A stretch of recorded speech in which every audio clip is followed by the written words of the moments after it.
ఓం నమ శివాయ. శ్రీమాత్రే నమః. రానున్నది వేసవికాలం.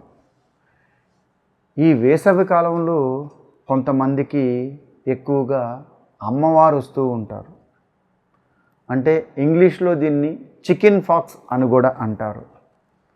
కొంతమందికి ఆరోగ్యపరంగా కావచ్చు, ఒక్కొక్క గ్రామానికి కావచ్చు, ఒక్కొక్క వీధికి కావచ్చు, ఒక్కో కుటుంబానికి కావచ్చు.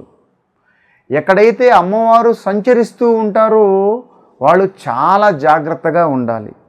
అమ్మవారు మన ఇంటికి రాకూడదు, మన ఇంట్లో ఎవరికి అమ్మవారు పొయ్యకూడదు అని అంటే మీరు ముందుగా చేసుకోవాల్సింది ఏంటంటే ఓ పసుపు బట్ట రెడీ చేసుకోవాలి. అది కాటన్ అయి ఉండాలి. ఒక పసుపు బట్ట రెడీ చేసుకొని శుక్రవారం నాడు అమ్మవారికి పూజ చేసుకొని ముందుగా తయారు చేసి పెట్టుకున్న ఒక పసుపు బట్ట మొక్క, అంటే మన ఇంట్లో ఎంతమంది అయితే ఉన్నారో అంతమందికి మనం పసుపు బట్ట రెడీ చేసి అమ్మవారి దగ్గర శుక్రవారం నాడు పెట్టి పూజ చేసుకొని మనం ఇళ్ళంతా పసుపు నీళ్లు చల్లి ఓ ప్లేట్లో అంత కర్పూరం, మామూలు కర్పూరం, పచ్చ కర్పూరం కాదు, అంత కర్పూరపు గడ్డ ఓ ప్లేట్లో పెట్టి మన ఇంట్లో ముగ్గురుంటే ముగ్గురు, నలుగురుంటే నలుగురు, 6 మంది ఉంటే 6 మంది, ఎంతమంది ఉంటే అంతమందికి ఒక పసుపు బట్ట ముక్క రెడీ చేసుకొని ఆ పసుపు బట్టలో మనం శుక్రవారం నాడు అమ్మవారికి పూజ చేసుకొని అంత కర్పూరపు గడ్డ ఆ పసుపు బట్టలో పెట్టి దాన్ని మనం అలా ఫోల్డ్ చేసి ఒక ముడేసి అది వాళ్ళ మొలతాడులో కట్టుకోవాలి.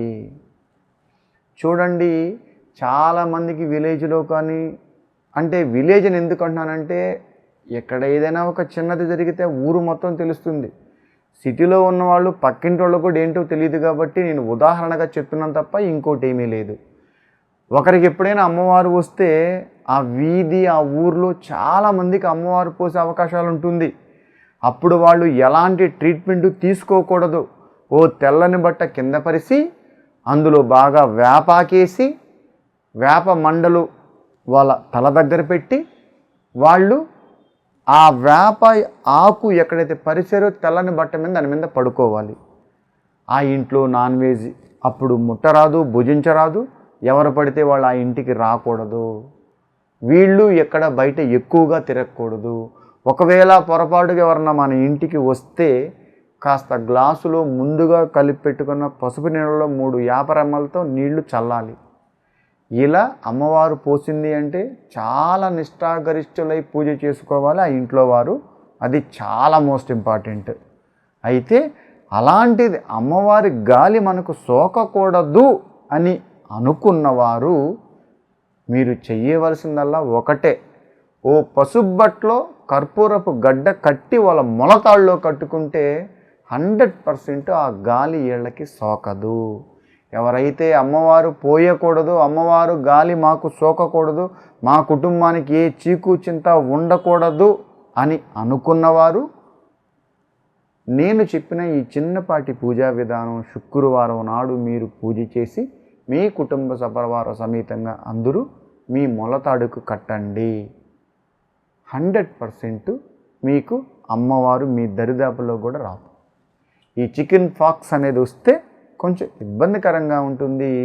ఒంటి మీద కొన్ని మచ్చలు, కొన్ని ప్రాబ్లమ్స్ వచ్చే ఛాన్స్ ఉంది. కనుక ఎక్కువగా ఎండాకాలం మజ్జిగ ఎక్కువగా తీసుకోండి. వేడి వస్తువులు ఎక్కడా తీసుకోవద్దు. ఎండలో ఎక్కువగా తిరగకూడదు.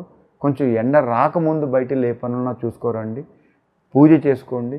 అమ్మవారిని గట్టిగా మనసులో ఏడుకోండి. అమ్మవారు రాకుండా ఉండాలంటే ఈ ముడుపు కట్టుకోండి. మీకు అమ్మవారు మీ వైపు తిరిగి చూడదు. కృష్ణార్పణ.